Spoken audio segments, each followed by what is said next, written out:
Vous avez vu notre petite chorégraphie. Bien. Après cette heure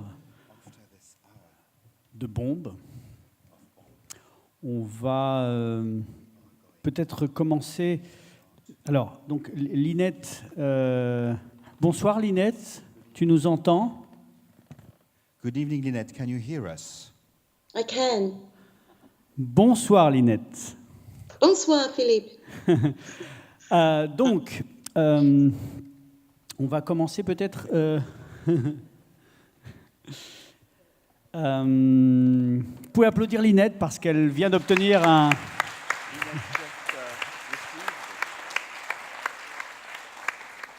Le film Collision a obtenu hier un Emmy Award, qui est une prestigieuse récompense à New York pour le meilleur documentaire. Nouvelle forme de documentaire. Peut-être, alors les deux films sont évidemment d'une certaine manière deux regards extrêmement différents, presque de manière cinématographique, deux négatifs de la même expérience. Celle de Linette part d'une expérience individuelle qui évidemment dérive et se touche de manière universelle, alors que celle de Smriti est plutôt d'emblée universelle et nous touche après individuellement tous les uns les autres. On va peut-être mettre les choses de cette manière-là. Et donc voir les deux, évidemment, c'est une expérience totalement complémentaire. Peut-être, puisque plus de la moitié de la salle a vu Collision, est-ce que Linette, tu pourrais nous redire un peu la genèse du projet Collision, ce que tu voulais dire à travers ce projet-là? Do you want translation for this? Yeah. Linette, can you tell us about the beginning and the start of your project, the very beginning of how you started your project?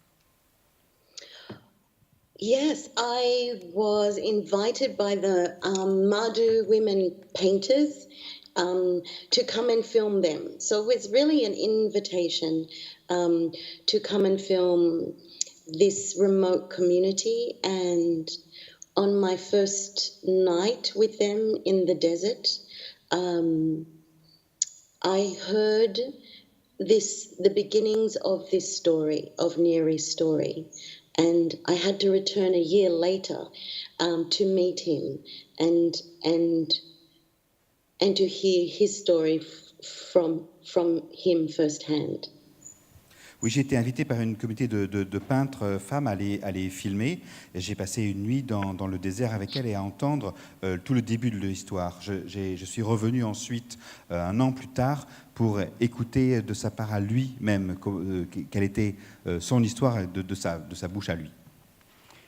Et de là, parce qu'il y a un point commun entre les deux films, enfin il y a un personnage commun entre les deux films et un moment commun qui est présenté visuellement dans chacun des deux films, c'est ce témoignage de Oppenheimer. There's one character which is actually in common in both films. It's the character of Oppenheimer, who visually appears in both of your projects. Et dit la même chose, c'est le même extrait. And it's the same clip, actually, from what he says. Et Linette, à quel moment tu as souhaité que Oppenheimer apparaisse? Linette, at what point did you choose to make Oppenheimer appear in your project? It was the very first thought I had when I heard Neri's story, that I needed to create a virtual meeting, a meeting that never happened, between these two elegant older men, Neri in his desert and Oppenheimer in his.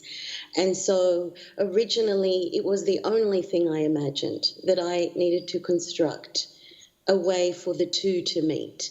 And that is the scene you see in the film when Neri approaches the screen in his desert and he hears Oppenheimer tell what it was that he saw or what he thought when he saw the Trinity test. Oui, c'était la toute première pensée que j'ai eue vraiment au début de ce film. L'idée était pour moi de construire une rencontre irréelle. J'avais besoin vraiment de rencontrer, de créer cette rencontre entre ces deux hommes dans le désert. C'était l'idée même de mon film. Construire cette rencontre dans le film entre Neary et Oppenheimer et de mettre en perspective leur réaction à chacun, et notamment celle de Oppenheimer après avoir vu les tests. Et peut-être dernière question pour l'instant, Linette. Est-ce que tu imaginais d'emblée, est-ce que tu avais une vision du caractère universel quelque part de l'expérience de Nyari? Last question for the moment, Lynette. Did you imagine at that time the universal quality of the vision of Nyari at that time? You know, when I heard his story and he described for me what he saw, I knew in that moment it was one of the most powerful stories I had heard. Because until he said it to me, I could never have imagined his answer. And once he gave his answer, I realized he never could have said anything else. So that is a powerful telling. And I also knew that Oppenheimer had reached for spiritual analogy when he had seen the Trinity test, even though Oppenheimer knew more than anyone else what it was he was viewing. So I realized there was a connection between these two men, despite the differences in their cultures. And I knew that if I could bring the story together, it would have resonance for many of us. And I think that it does. The loss of your belief, even for a moment in time, because of the unintended consequences of our actions, that's a powerful story. Dès que j'ai entendu son histoire de Neary, j'ai vraiment eu le sentiment que c'était une des plus fortes histoires que j'ai jamais entendues. Et je n'aurais pas pu imaginer son récit auparavant, tout comme par la suite, je n'ai pas jamais pu imaginer de trouver une interprétation plus forte du moment qu'il avait lui-même vu. Je savais aussi que Oppenheimer, quand il a vu suite aux essais de Trinity, que lui aussi avait... C'était une expérience qui dépassait complètement, et sa réponse aussi dépassait tout ce qui existait auparavant. Donc mon travail a été de vouloir mettre en parallèle ces deux réactions, ces deux paroles, même si elles viennent de deux personnes qui s'étaient très éloignées culturellement. La force de l'une et la force de l'autre, à mon avis, avaient besoin d'être mis en parallèle et mis ensemble dans un projet. Smriti, peut-être la même question de départ, c'est-à-dire comment est né ce projet et pourquoi cette forme-là pour l'exprimer? The bomb originally actually was created as a 360-degree film, music, and art installation. Can you guys hear me? Yeah. The bomb originally was created as a 360-degree film, music, and art installation. And the goal was really to create a shared experience that took people through an emotional journey through nuclear weapons. The project was inspired by a book by the author Eric Schlosser, who's also the co-creator of the project. He wrote a book called Command and Control. And the book reads like a thriller. It takes you through the history of nuclear weapons in the US, and it follows one specific incident where a wrench was dropped in a Titan II missile silo and pierced the warhead, and it documents everything that happens after that. But the book left a really profound impact with me. It made me feel quite sad and quite angry. Sad because I couldn't believe this reality that we live in a world with right under 15,000 nuclear weapons, with 9 countries that have them, with the U.S. and Russia with 90% of them, France with right under 300. The amount of spending that we were spending, U.S. had just approved $1 trillion modernization effort. And I was angry because I couldn't believe that I knew nothing about it. Even though reading the headlines, it didn't have the same profound emotional impact that it did for a lot of people who were living with these weapons or born during the Cold War, the Cuban Missile Crisis, and knew what it felt like to know that with a 4-minute warning, the world likely could end. So it really drew me to want to make this powerful emotional journey about nuclear weapons. The Bomb est né comme une installation à 360 degrés, une installation filmique, musicale, audiovisuelle, qui voulait plonger le public dans une expérience partagée, une expérience émotionnelle, musicale et un voyage émotionnel très fort. Elle avait été inspirée au départ, cette installation, par un livre d'Eric Schlasche qui s'appelle Command and Control, et qui est un livre sur lequel j'étais tombé et qui était un livre qui avait eu un grand impact sur moi. Ce livre suit un incident atomique et toutes les répercussions qui s'en étaient suivies. Ça m'a laissé, ce livre est triste et je ne pouvais pas croire vraiment ce que je pouvais y lire. Triste, parce que je n'arrivais pas vraiment à accepter que 16 000 têtes nucléaires existent dans le monde. Elles sont détenues par 9 pays, et les milliards et les milliards de dollars qui s'y épuisent, notamment par de nouvelles politiques américaines qui sont votées jusqu'à récemment. Et je ne pouvais pas croire que tous les gens qui sont nés pendant la guerre froide et qui ont vécu la crise de Cuba, etc., puissent vivre sans réagir à la prolifération de ces armes nucléaires, sans faire quoi que ce soit. Donc c'est vraiment dans la tristesse et dans une sorte d'incapacité pour moi de comprendre la situation qu'est né ce projet. Pourquoi l'une et l'autre, et Lynette et Smriti, pourquoi finalement cette forme, l'une et l'autre point commun, c'est cette forme initiale à 360 degrés? Why also both of you used this 360 degrees de manière différente, in a different way, of course. But why did you both went to that format in a way? Lynette first, Lynette, or maybe first? why virtual reality for that? I think the immersive form was really the only way that we could stand where Neri stood and see what he saw. So it was the most powerful form I could imagine.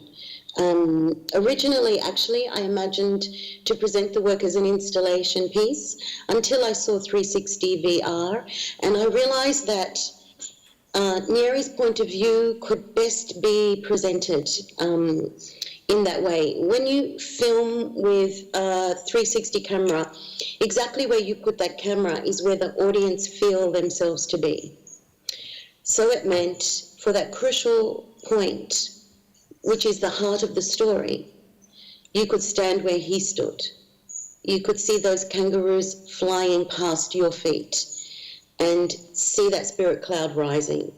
And anything other than that, a parallel screen, would be one step removed from the immediacy of the experience. And the power is in that, in being present to what he saw.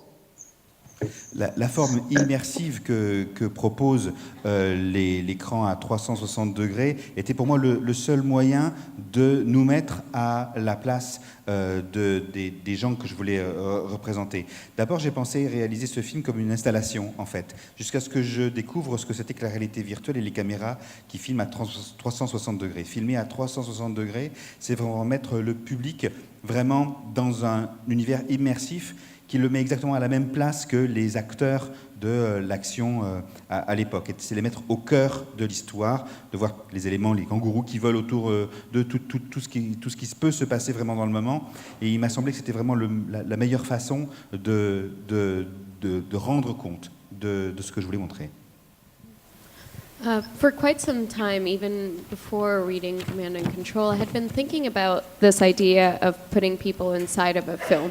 I looked into a lot of research at time perception and memory, and really thinking, how does someone remember something longer, or how does it have a deeper impact if you change the way that they see it?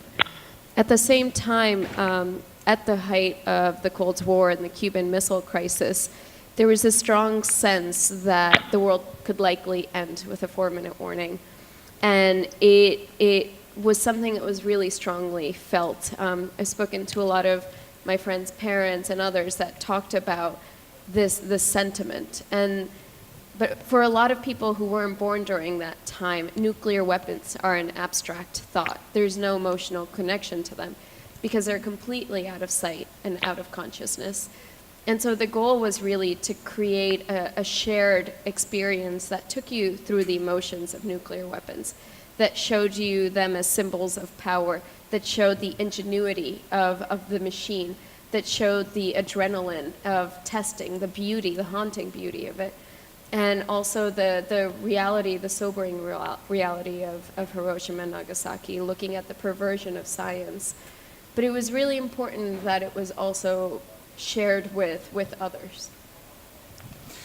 Avant même de lire le livre dont je parlais tout à l'heure, j'avais pensé faire un film déjà sur ce sujet, de montrer comment, et je cherchais les moyens, en fin de compte, de retranscrire en termes de cinéma, voir comment le temps, comment l'expérience d'un film peut avoir un impact sur un public, comment ils peuvent en retenir quelque chose, comment est-ce que l'on peut montrer, avec quels moyens on peut montrer les choses de façon à avoir un impact et procurer une émotion forte chez son public.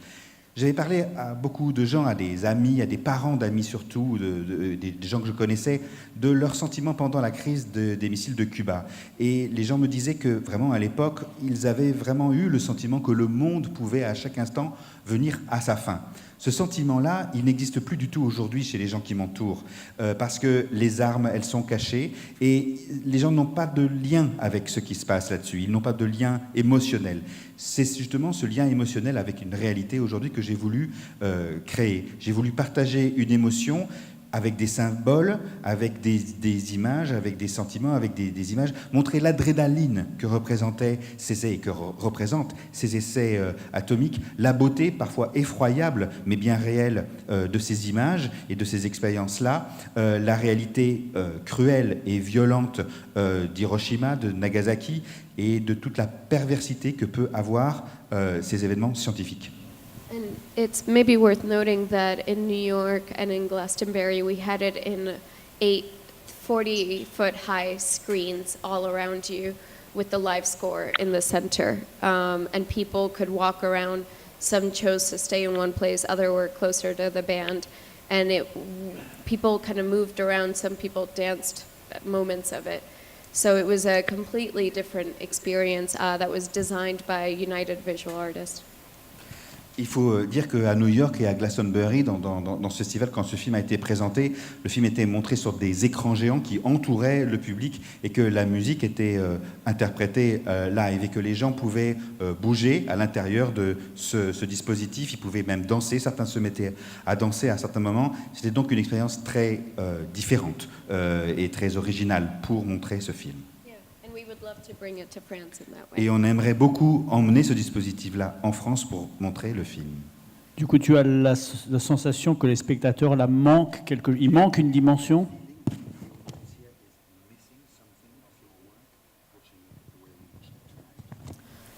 No, I think that it has a profound and different experience no matter how you see it. Watching it again tonight, it leaves sometimes I feel exhausted. It's really emotionally a lot to take in.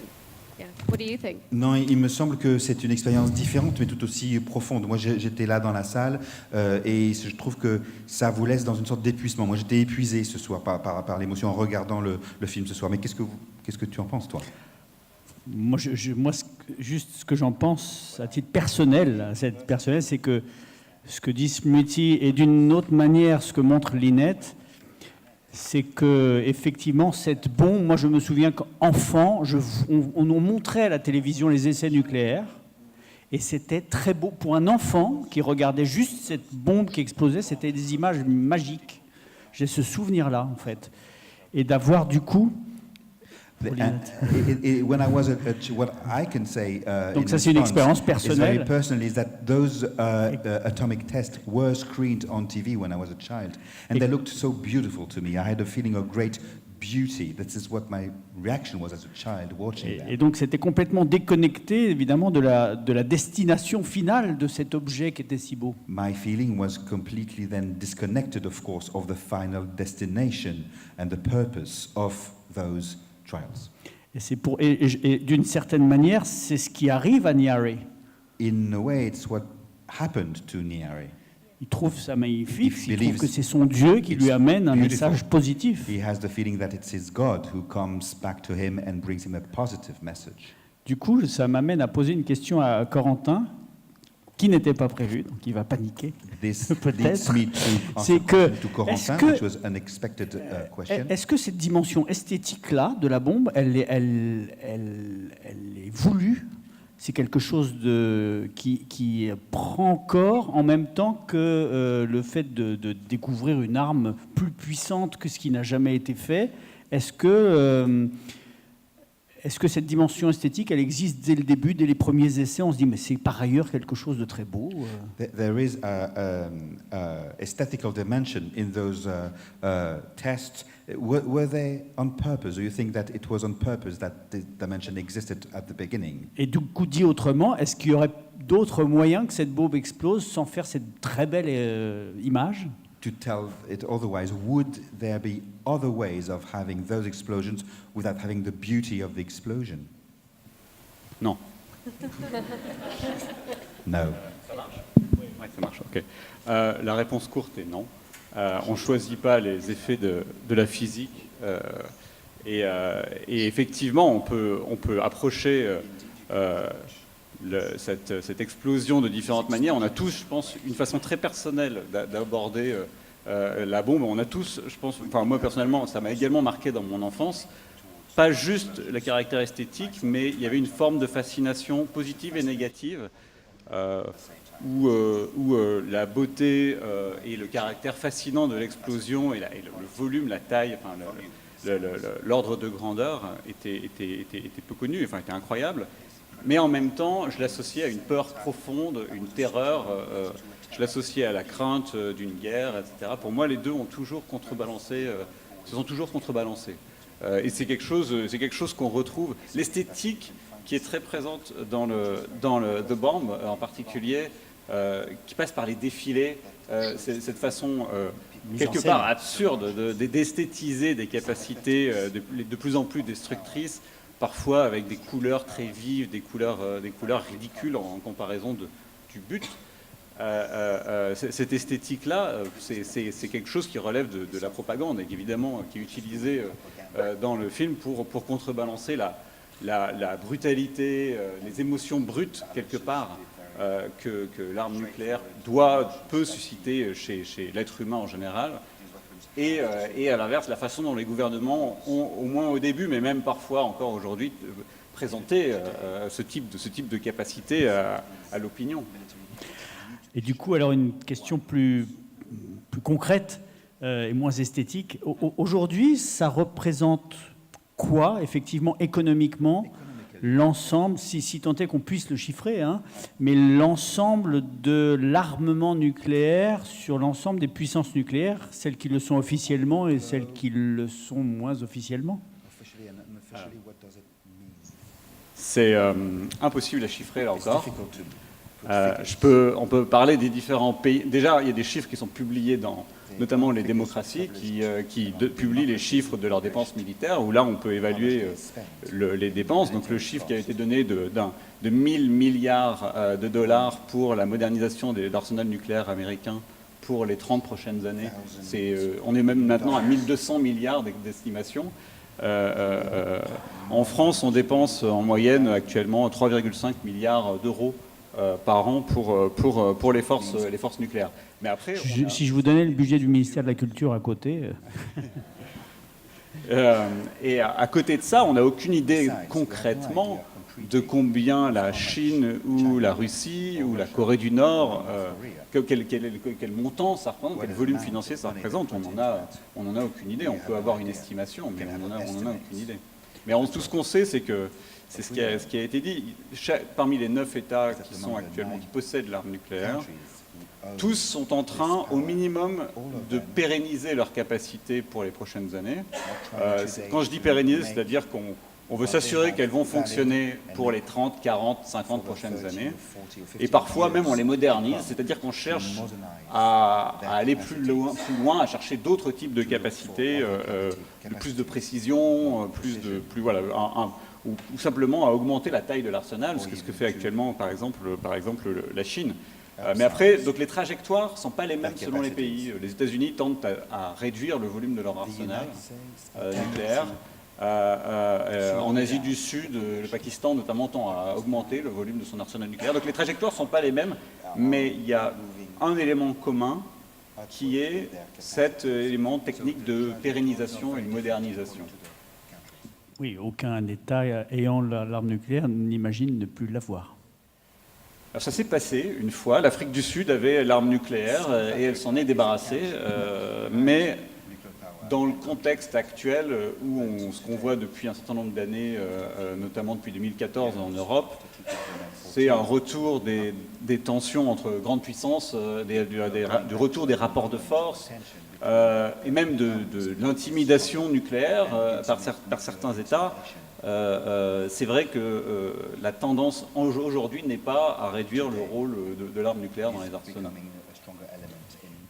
Un élément aussi dont on a parlé tout à l'heure, c'est qu'est-ce que la bombe a apporté, puisqu'on discutait sur le fait que des armes qui soient susceptibles de tuer de manière indiscriminée, ça existe depuis le Moyen-Âge. On disait ça tout à l'heure. Qu'est-ce que la bombe a changé par rapport à ça ? Alors, pour donner une précision sur les armes indiscriminées du Moyen-Âge, parce que vous n'étiez pas là dans la conversation qu'on a eue, j'ai donné l'exemple de la façon dont les armées utilisaient des cadavres portant la peste dans le cadre de sièges pour forcer les défenseurs à se rendre, en fait. Mais on n'était pas dans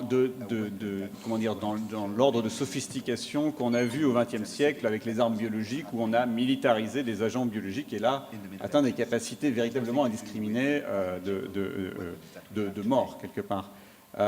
L'arme nucléaire, là-dedans, donc elle est arrivée après l'utilisation d'agents biologiques à des fins militaires, donc de virus, de bactéries, de microbes.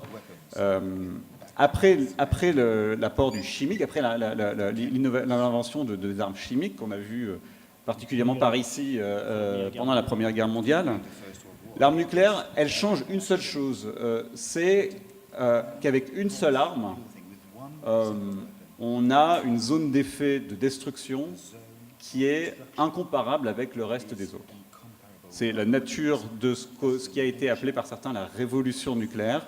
C'est cette certitude qu'avec une arme nucléaire, il va y avoir des destructions qui sont anticipables sur une zone extrêmement vaste, qui dépend de la puissance de l'arme, mais sur une zone qui est sans commune mesure, qui, pour donner un exemple, pour raser une ville avant l'arme nucléaire, il fallait des centaines et des centaines de raids de bombardiers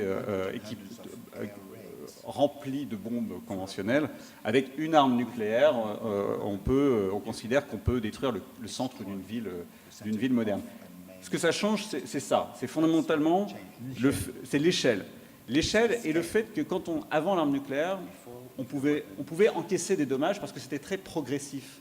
Et donc, quelque part, on continuait à penser qu'on avait une chance de gagner parce que finalement, les dommages qu'on souffrait, qu'on endurait, étaient infligés de manière très progressive. Avec l'arme nucléaire, il y a une rupture là-dedans, et c'est ce qui fait qu'il est devenu possible de construire des postures qu'on a appelées de dissuasion, c'est-à-dire on ne vise pas à l'emploi, mais on vise à utiliser cette capacité de destruction, non pas à des fins coercitives ou offensives directement, mais on utilise la menace d'emploi parce que la menace en tant que telle, parce qu'une arme est tellement destructrice, la menace peut convaincre des décideurs et peut les ramener à la raison. C'est ça le pendant, si vous voulez. En tout cas, c'est le pari qui a été fait il y a 75 ans. One thing to To add to that is also that the weapons that we have in the U.S., as an example, are 20 times more powerful than the bomb that was dropped in Hiroshima and Nagasaki. And we now have enough weapons amongst the world to destroy this planet 9 times over. But if you destroy a planet once, there's no planet left to destroy 8 more times. There's no nuclear weapon has been used in war since Hiroshima and Nagasaki. And so these weapons, because they're aging, because they're getting older, because of cyber threats, because of missile material, we face a greater threat to have an accident or a mishap than to actually use it in war. I think any country, any military official who's interacted with these weapons know that that's not the solution. We now have low combat missiles that do exactly the effects of what we did in Hiroshima and Nagasaki. And so the focus is really, and it so quickly becomes about the countries, but it's really the machines, and human existence cannot coexist with these weapons. One will eventually end the other. Je voudrais ajouter qu'aujourd'hui, aux États-Unis, nous avons des armes qui sont 20 fois plus fortes que les bombes que nous avons larguées sur Hiroshima et Nagasaki. Et qu'aujourd'hui, sur Terre, nous avons les moyens, l'humanité a les moyens de détruire la planète 9 fois. Ça peut paraître incroyable et surtout embarrassant, puisque une fois que la planète aura été détruite une fois, il n'y aura rien à détruire 8 fois par la suite. Donc le problème aujourd'hui est assez particulier, puisque toutes les personnes qui connaissent les choses savent que aucune bombe nucléaire n'a été utilisée dans un conflit armé depuis Hiroshima et Nagasaki, et que donc ce matériel nucléaire vieillit, qu'il est sous la menace de cyberattaques, sous la menace du vieillissement des installations, et qu'aujourd'hui la véritable menace, ce n'est pas tant ce qui existe, mais c'est aussi l'accident.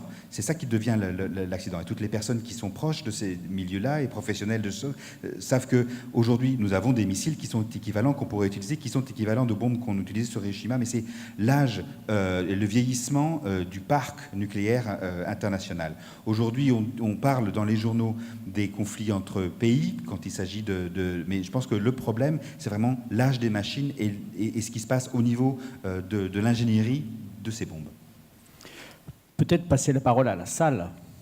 Oui, peut-être, bien sûr, oui. Non, juste, sur le vieillissement est un véritable problème, mais c'est aussi parce que c'est un problème que tous les États modernisent aujourd'hui. Donc c'est un paradoxe, c'est un des nombreux paradoxes introduits par l'arme nucléaire. Mais ce qui ne résout pas l'ensemble des problèmes. Je veux dire, les États peuvent moderniser, le risque d'accident ne peut jamais être réduit à 0. Il faut être clair là-dessus. Bon, je ne vais pas rebondir sur tout. On va laisser la parole au public. Voilà. À vous la parole, à Lynette. Des questions ou remarques pour Lynette, pour Smriti, pour Margaret, pour Corentin.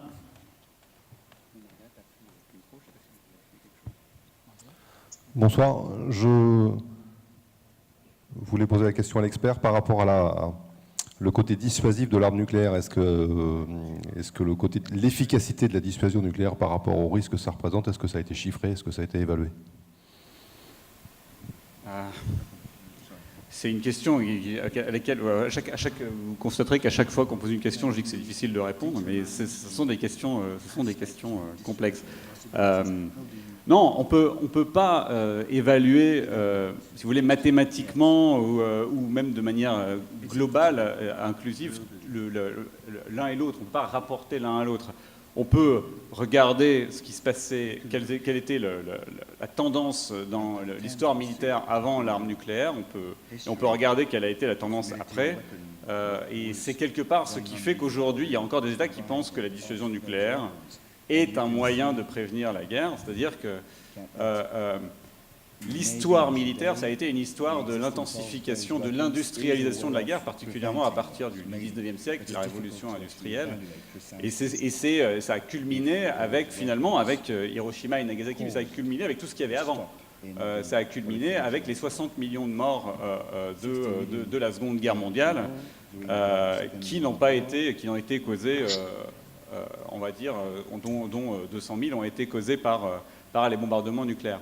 Donc, si vous voulez, le pari qui est fait, le pari de la dissuasion, qui restera un pari parce qu'encore une fois, les êtres humains sont faillibles, le pari qui est fait, c'est, vu la tendance à l'intensification des guerres et à aller vers des guerres totales et avec une capacité de destruction qui sont toujours plus grandes, le pari, c'est la prévention, c'est de considérer que cette énergie-là peut servir à prévenir des guerres, c'est-à-dire à empêcher de dépasser un certain stade d'intensité. Ça ne va pas empêcher toutes les guerres, et on le voit bien, des guerres, il y en a partout. Ça les empêche d'atteindre, ça empêche un affrontement direct entre des très grandes puissances, quelque part. C'est pas assez, peut-être, ce n'est pas forcément négligeable par ailleurs. Voilà. Et donc, c'est à ça qu'on se raccroche aujourd'hui dans un monde qui est loin d'être parfait et dans lequel on doit essayer de choisir les mesures les moins mauvaises, quelque part.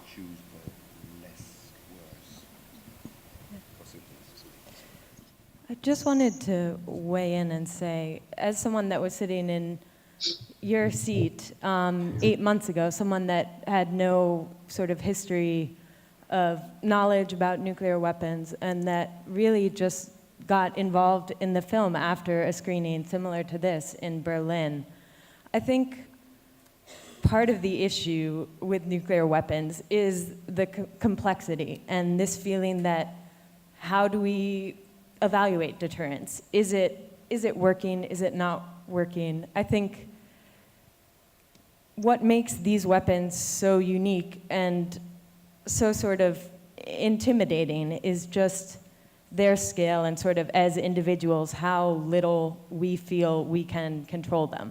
How little, as an individual, I have an ability to decide the fate of if a nuclear weapon will be used, and if there's anything I can do to prevent them from being used or help get rid of them.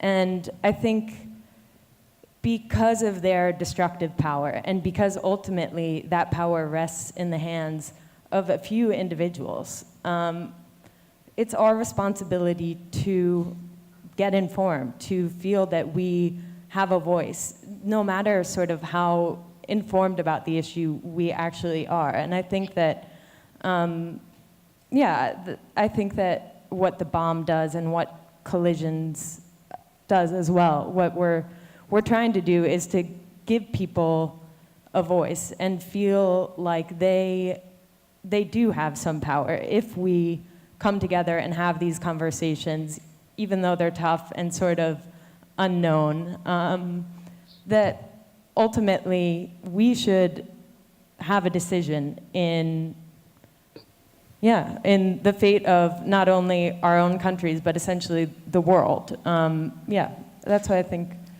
Si je prends la parole, c'est qu'il y a 8 mois de ça, j'étais assis dans un fauteuil comme vous, le public ici, à une projection d'un film à Berlin et que je ne connaissais absolument rien à ce sujet. Et que ce qui caractérise ce problème, c'est qu'il est particulièrement complexe. Comment est-ce que l'on peut évaluer le fonctionnement de ces armes-là et comment est-ce qu'on peut évaluer si elles ont un fonctionnement efficace ou pas en ce qui concerne la paix dans le monde? Ce qui les caractérise, c'est qu'elles sont, ces armes uniques, c'est qu'elles sont extrêmement intimidantes et que nous sommes, individus, incapables de les contrôler.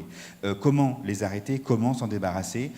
Comment est-ce que l'on peut avoir un pouvoir par rapport à elles? Le pouvoir de destruction qui est lié à ces machines est dans les mains de très peu de gens.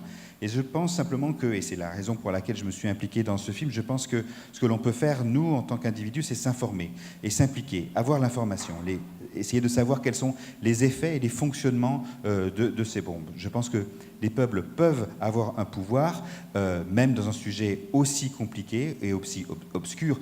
Encore faut-il être informé, encore faut-il avoir accès à l'information. Peut-être une question pour Lynette. Maybe that's a question for Lynette.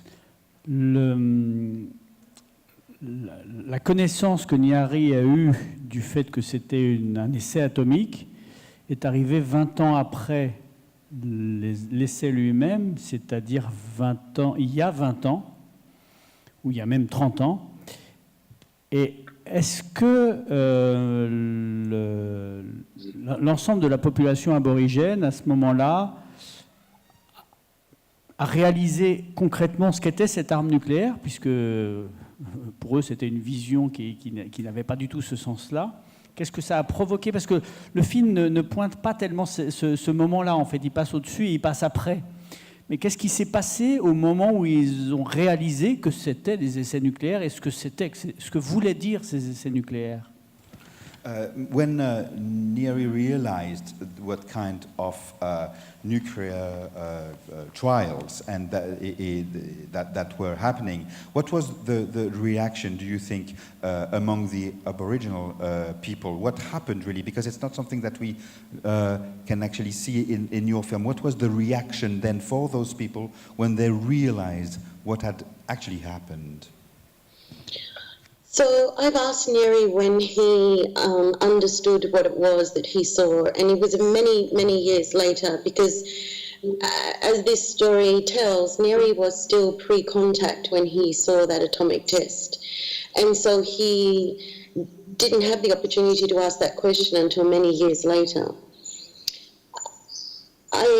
He did explain to me that the madness of what it was once he understood what it was. He said, Madu have war, they have disputes.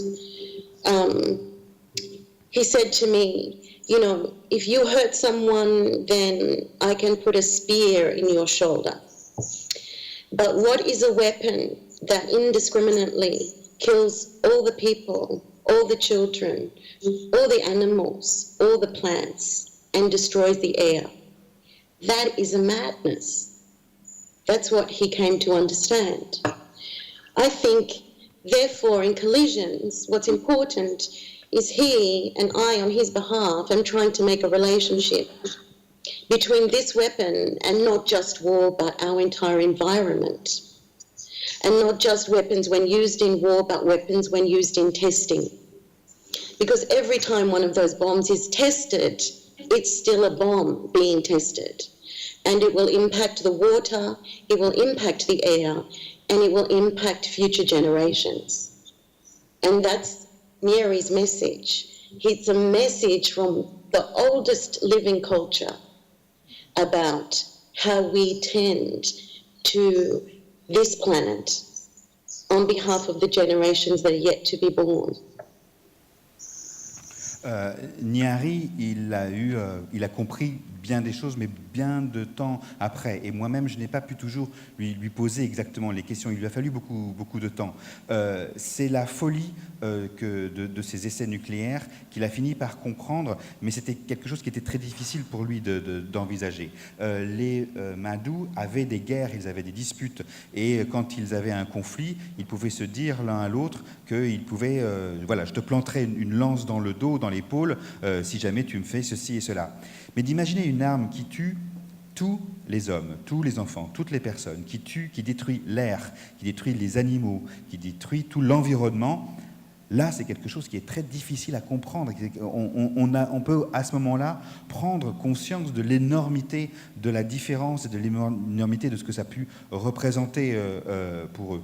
Et aujourd'hui, c'est aussi chaque fois que l'on teste une nouvelle bombe, et avec les impacts que ces tests ont, que ça a un impact sur les générations futures. Et c'est ça le message, je pense, qu'on peut recevoir de ces anciennes civilisations, de ces anciennes cultures, c'est que les essais nucléaires que nous faisons aujourd'hui sur cette Terre, nous transmettons ça et nous portons de responsabilité par rapport aux générations à venir. D'autres questions de la salle ?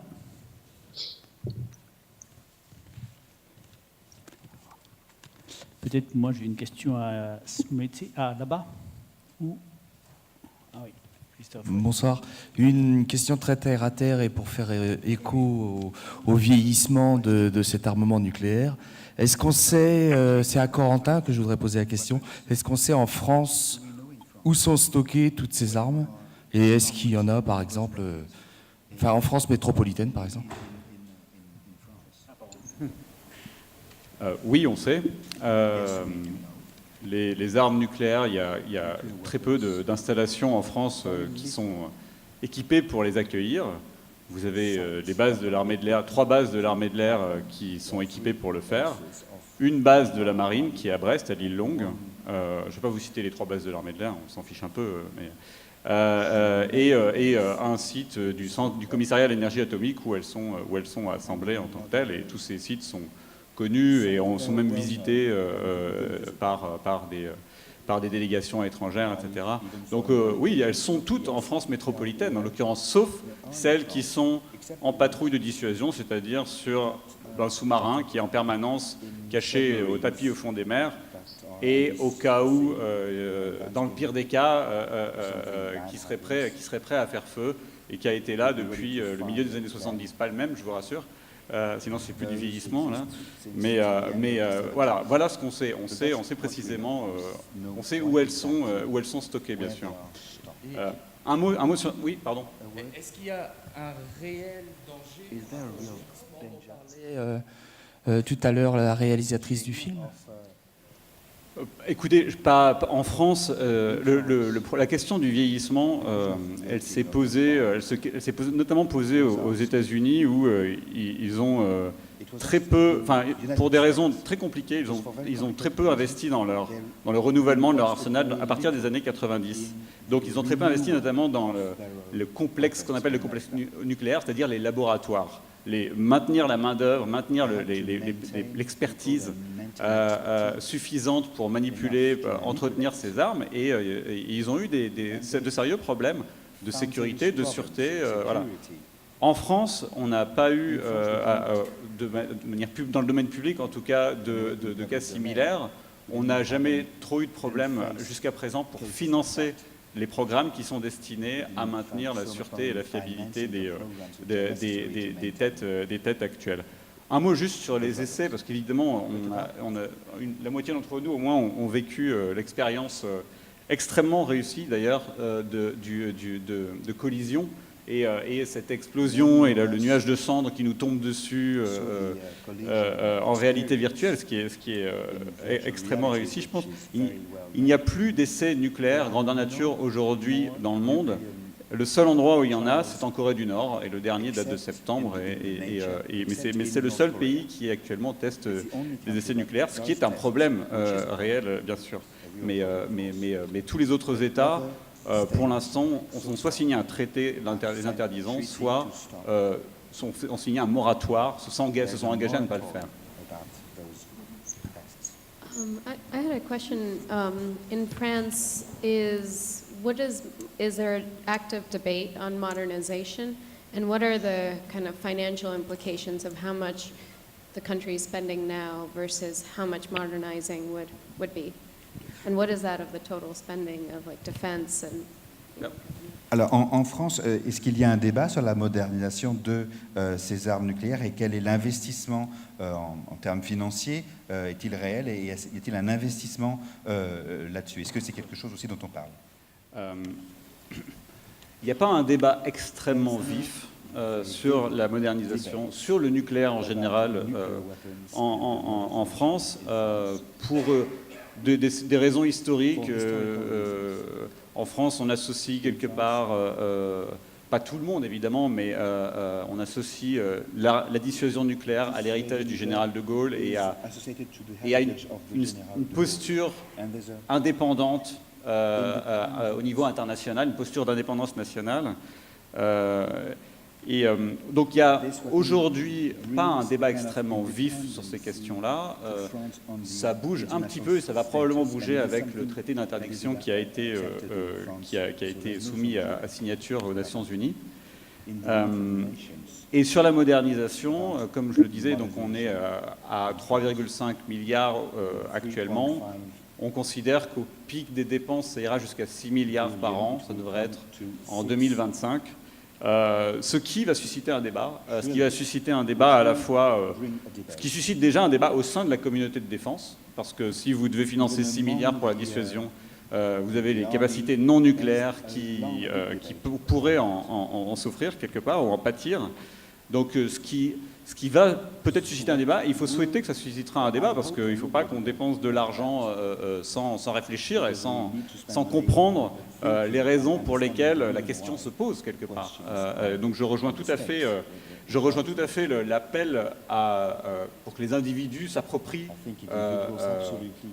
la question nucléaire, et y compris par le prise des émotions. Maintenant, la seule réserve que j'aurais, c'est qu'il ne faut pas se contenter des émotions, il faut aussi compenser avec une part de raison et d'observation de ce qui nous entoure. Et voilà, c'est le bémol que j'ajouterais.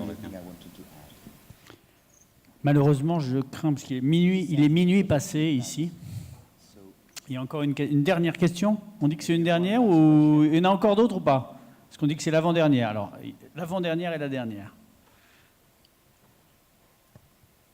Merci. Dans The Bomb, on voit au départ que la communication sur le nucléaire, sur les bombes nucléaires, c'est la communication gouvernementale dans les années 60, 50, 60, la guerre froide.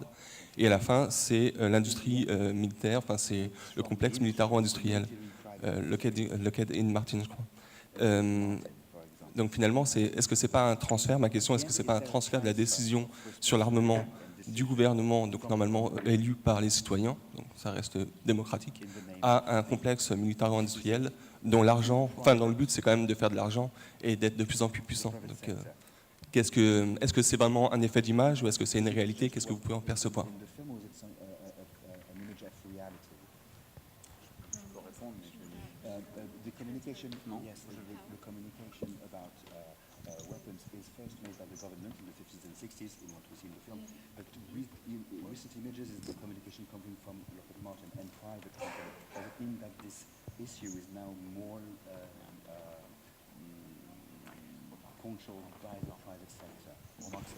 No, one of the reasons of having that towards the end is to show sort of the chaos of the nuclear debate as it stands now. It's a lot of people sort of screaming over each other, as evident by the man in power in the United States. And it's to show that, how beforehand propaganda, if you will, came from the government. And yes, there was this sense that civil responsibility is your duty, that if you ducked in cover or if you had an air raid shelter, you would be okay. And now propaganda, and if you saw that ad from Lockheed Martin, I think there's a moment where it says, like, serving the country is our mission. And so it's a look at almost modern day propaganda. But these are, contracts that governments do with these companies. So there is a responsibility, ultimately, of them. Oui, à la fin, on voulait montrer surtout par ces images publicitaires de ces compagnies le chaos qui règne dans le débat nucléaire américain, où tout le monde se crie dessus. Mais effectivement, la responsabilité publique semble avoir changé de main. En tout cas, on voit en même temps que le slogan de cette entreprise privée, c'est de dire « servir le pays est notre mission ». Donc il y a un brouillage de cartes, puisque en plus, ces compagnies-là sont sous contrat du gouvernement. Donc effectivement, la responsabilité au final devrait être celle du gouvernement, tout à fait.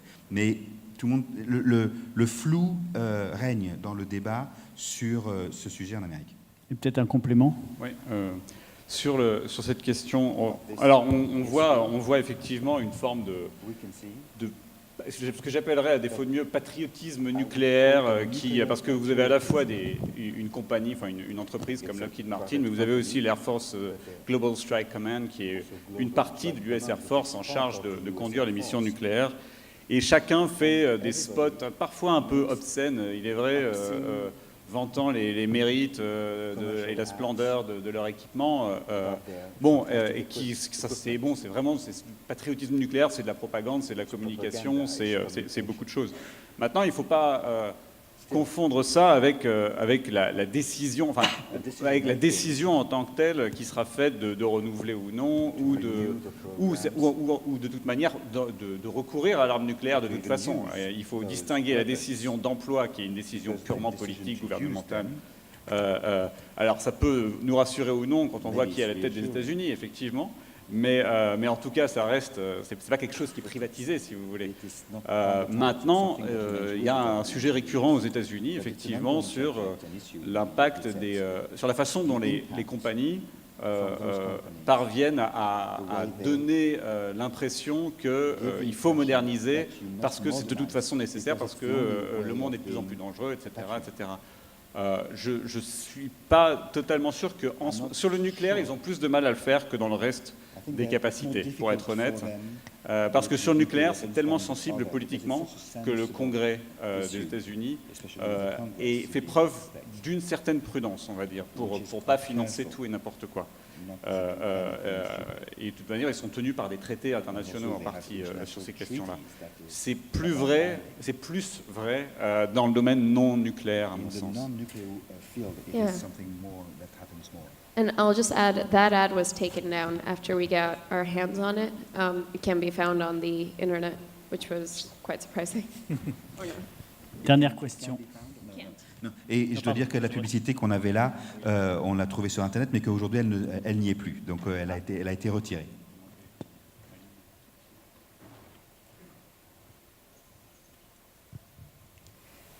Moi, j'avais une question sur une citation qu'on entend dans le film qui dit que, je crois avoir reconnu la voix de Barack Obama, je ne suis pas sûre, que si l'on croit que la prolifération des armes nucléaires est inévitable, c'est que l'on admet que leur utilisation est inévitable. Mais ensuite, le film propose la réduction de tous les nuages nucléaires. On revient, non, on les fait pas exploser, et on revient, enfin moi je l'ai vu comme ça, et donc c'est un peu contradictoire. Et est-ce que du coup, je me demandais, dans cet esprit-là, est-ce que pour un pays comme la France, ce serait pas plus raisonnable et plus rationnel même d'envisager plutôt qu'une modernisation, un désarmement nucléaire, parce que sachant que la France reste un petit pays.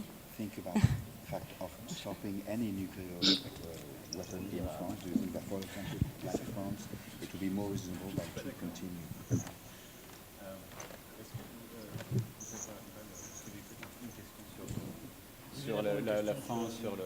Mais moi, j'ai pas pu, parce que j'ai pas entendu. sur le sens. Elle avait vous aviez une question sur la signification aussi.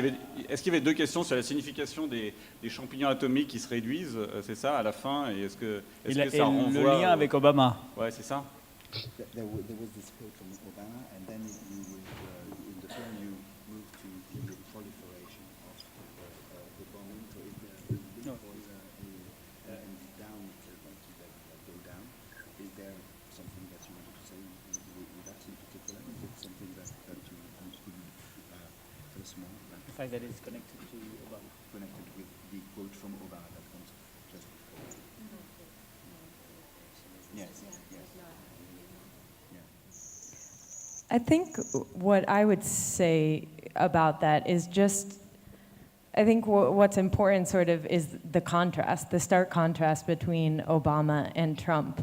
And I'm actually not sure if this was the intention of the film, but sort of what it makes me think of is just how at the whim of our leaders we really are. And I think it just highlights the fact that no matter what we think of our countries and the way that they're run, ultimately, the control of nuclear weapons is so dependent on the one person in power. Even if Congress were, even if Congress is against nuclear weapons, still ultimately, the president in the United States is the one that has the power to push the button, and he doesn't have to get the approval of anyone before he does that. And I think it just highlights that we need to take the power back. We need to voice our opinions because we can't really depend on a stable plan over any given period of time. Just the existence of these weapons is a threat in itself, because we don't know, even above and beyond who's in power, we don't know if there will be accidents. So even the conversation of their very existence needs to be happening, because we sort of never know what could happen. Je dirais que ce qui est surtout important par rapport au contraste que l'on voulait montrer dans le film, et même si ça n'est pas vraiment le propos du film, c'est la différence qu'il y a pour nous entre la façon dont les choses ont été gérées par Obama et la façon dont les choses sont gérées par Trump, même si ça n'est pas le propos de notre film. Mais moi, je dirais que nous dépendons tellement de nos dirigeants, et peu importe d'ailleurs qui ils sont et le pays qu'ils représentent. Même si aux États-Unis, le Congrès est contre, le contrôle de l'arme nucléaire dépend que d'une seule personne, celle qui est au pouvoir. Et même si le président fait face à une désapprobation du Congrès, ça ne l'empêchera pas d'appuyer sur le bouton, en tout cas aux États-Unis.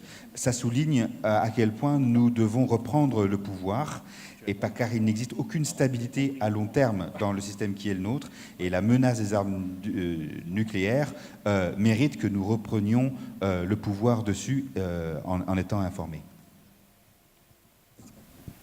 Oui, alors sur la partie est-ce qu'il faut que la France abandonne ses armes nucléaires, ma réponse sera non, à mon sens. Il faut, alors, la citation de Barack Obama, elle appellerait des heures de commentaires qu'on n'a pas.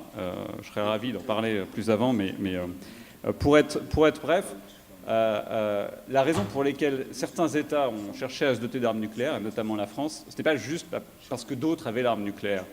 C'est parce qu'ils souhaitaient protéger, on va dire, leurs intérêts vitaux, en premier lieu, d'une agression directe, d'une agression majeure et d'une invasion. Et par exemple, la France, comme vous le savez, a été envahie un certain nombre de fois. Pour nous, l'ère pré-nucléaire n'a pas été particulièrement réussie en termes d'histoire militaire sur le dernier siècle, on va dire. Donc la raison pour laquelle la France s'est dotée de l'arme nucléaire, c'était à la fois une garantie d'indépendance, parce qu'on n'a pas à s'appuyer sur les États-Unis pour nous défendre, et c'était une garantie face à la réaffirmation d'une menace majeure sur le territoire national. Et quand, en tant qu'observateur de la vie internationale, je vois l'évolution de l'environnement stratégique, je ne vois pas de tendance rassurante qui me permette de dire on serait plus en sécurité en France si jamais on abandonnait les armes nucléaires. Je ne vois pas d'alternative au sens où il n'y a pas de capacité non nucléaire qui permette de remplir la même mission, toujours pas aujourd'hui. Et au contraire, la tendance est à mon sens extrêmement préoccupante avec notamment le comportement russe au cours des dernières années, mais ça ne s'y réduit pas. Donc à mon sens, non, ça serait ça serait assez irresponsable, à mon sens, de le faire aujourd'hui. Et j'aurais une question pour Lynette. À propos de la fin de Collisions, et c'est vraiment une hypothèse, je ne sais pas si c'est le cas. Je suis curieux de savoir s'il y a un parallèle entre la façon dont Oppenheimer, enfin c'est l'expérience d'Oppenheimer et l'expérience de Nyari vis-à-vis du feu, c'est-à-dire le rapport de l'homme au feu, et sur la différence entre l'homme et le feu nucléaire, Oppenheimer et le feu nucléaire, et le côté, le rapport à Prométhée, le rapport à l'homme et son invention, on va dire, et le contraste avec Nyari et l'expérience Martou, c'est ça, Mardou, qui utilisent le feu mais parviennent à le contrôler depuis des centaines et des centaines de générations, la façon dont ils l'utilisent pour régénérer la Terre. Voilà. Est-ce que ça fait partie de la démonstration, ou est-ce que c'est juste mon imagination qui est trop fertile? I have a question for you, Lynette, about the end of your film, your project Collision. It's only hypothetic, I'm not sure, but is there a parallel between the way both men, Nyari and Oppenheimer, see the fire also the relationship of the man and the fire, the allusion to Prometheus, the man and their invention, the way that the fire would regenerate. Is there, for you, a link between those two, or is it just something that I imagined? No, there is a link. I mean, the imagery that you're seeing when Nyeri lights the fire, it's a form of protection of the environment, which the Maru have worked out over many generations. It's called mosaic pattern burning, and it's done actually to prevent huge raging wildfires. So they control burning in a pattern which is like a mosaic. One area is burnt and black, one area is newly growing and green, one area is old growth and dry. And so if a lightning storm comes and hits the dry grass, it can only travel as far as the next pattern in that mosaic. So that's about a form of controlling the wildness of fire, which Maru have come upon after generations of observing their country and understanding the needs, not just of themselves, but of everything in that environment, from the snakes to the insects to the lizards, to the grasses themselves. And Oppenheimer, when he was asked about the nuclear tests, when should they have ended, he says the day after Trinity. In other words, he was saying we need to control this ourselves, and that is the thing that has not happened. That is the relationship I see between those two men. One who has understood about control, generationally taking charge in order to care for country, and another who sees that the answer was to take control, as Shmiti has been saying, and Michelle has been saying, but that we have not done that. Oui, il y a effectivement un lien. Il y a toute une imagerie, une imagination et une imagerie de Nyeri par rapport au feu, le feu qui protège l'environnement, et c'est quelque chose qui vient de génération en génération. C'était une façon de protéger la terre des feux sauvages. La terre était organisée en mosaïque, en parcelles qui étaient prises par le feu à des degrés divers, et si jamais l'éclair tombait dessus, cela permettait d'un équilibre. Et c'est une forme de contrôle sur la vie sauvage par le feu qu'avaient les populations, et c'est une façon de comprendre ça, et c'est une façon aussi de comprendre l'environnement jusqu'à la plus petite entité, de l'escargot, au lézard, jusqu'à l'homme même. Oppenheimer, lui, à la fin, à propos de l'essai, on lui avait demandé mais jusqu'à quand est-ce qu'on pourrait continuer à faire des essais. Il avait dit non, après l'essai de Trinity, il faudrait absolument arrêter, et en cela, il n'a pas du tout été entendu. Donc il y a effectivement un parallèle entre ces deux discours, l'un sur le contrôle raisonné de la nature par le feu, et de l'autre qui lui souhaitait qu'on s'arrête en découvrant l'horreur et les implications de ce qui s'était passé. And to just add a slightly different answer perhaps to your second question, I think that there is a responsibility of the 9 countries that have nuclear weapons to reduce them. You know, at the height of the Cold War, we had upwards of 60,000 nuclear weapons in the world. Now we have right under 15,000. But when you see the humanitarian effects, when you see what Lynette's film shows, there is a responsibility of all of the countries. The International Red Cross has made a statement that if any accident were to happen, that they would not have the power to be able to help with relief funds, with aid.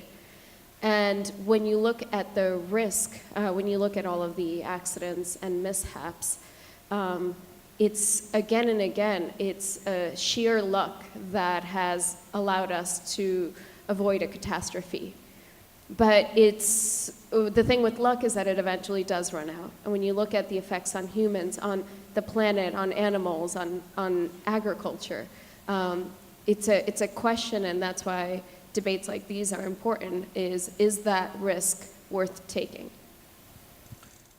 Je voudrais ajouter une chose à propos de la deuxième partie de la question. Il me semble qu'il y a une responsabilité parmi les 9 pays qui détiennent l'arme pour baisser le nombre de bombes atomiques dans le monde, une grande responsabilité. Depuis la fin de la guerre froide, les bombes atomiques n'ont cessé de proliférer partout sur Terre, et il y a un effet sur l'humanitaire, et il y a une responsabilité qu'il faut bien comprendre. La Croix-Rouge dit aujourd'hui qu'en cas de conflit, en cas d'explosion, elle ne pourrait plus aider les populations qui seraient touchées. On a donc un risque d'accident qui est absolument énorme, et c'est uniquement par chance que nous sommes arrivés jusqu'à présent à l'éviter. Le problème de la chance, c'est qu'il y a un moment où elle tourne, et ça a une implication sur la planète, sur les animaux, sur l'agriculture. Et c'est quelque chose que nous devons prendre en considération absolument. Je pense qu'on va s'arrêter là. Et moi, je suis ravi de tous les échanges qu'on a pu avoir. Et je trouve que Smriti d'un côté et Lynette de l'autre sont vraiment au cœur de ça, c'est-à-dire faites des films, pas la guerre. Alors très précisément, ces deux-là sont vraiment très exactement à cet endroit-là. Donc un grand merci à Lynette, un grand merci à Smriti, à Margaret, un grand merci à Corentin qui a permis d'éclairer quand même de certains chiffres aussi et de mettre en perspective concrète ces efforts qui sont artistiques. Et c'est sûr que les films, et notamment des films non strictement documentaires, comme ça, à mon avis, donnent un regard certainement beaucoup plus puissant qu'un colloque pour des gens qui ne sont pas spécialistes comme nous. Merci à tous. Lynette, thank you very much for being with us. I'm sorry I was not able to translate everything. It was not technically possible, but thank you very much for your presence and being with us tonight. Thank you. My pleasure. Bye.